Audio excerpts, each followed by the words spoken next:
दीनानाथ मंगेशकर रुग्णालयातील प्रकरणाची फडणवीसांकडून गंभीर दखल। धर्मादाय सहायुक्ताच्या अध्यक्षतेखाली चौकशी समिती।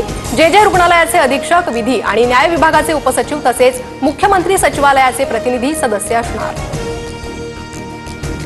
मंगेशकर रुग्णालयासंदर्भातील चौकशी अंती समितीचे 4 निष्कर्ष। रुग्णांच्या मृत्यूमुळे आलेली निराशा आणि ॲडव्हान्स मागितल्याच्या रागातून दिशाभूल करणारी तक्रार। जमेल तेवढे पैसे भरून ॲडमिट होण्याचा सल्ला पाळला नसल्याचाही दावा। भाजपा आमदार अमित गोरखेंचे पीए सुशांत भिसेंच्या गर्भवती पत्नीचा मृत्यू। दीनानाथ मंगेशकर रुग्णालयाने ॲडमिट करण्यासाठी 10 लाखांची मागणी केल्याचा भिसे कुटुंबियांचा आरोप। ईश्वरी भिसे मृत्यू प्रकरणानंतर सर्वपक्षीय आक्रमक। दीनानाथ मंगेशकर रुग्णालयाच्या नावाच्या पाठीला काळं फासलं, अधिकाऱ्यांवरही चिल्लर फेकले।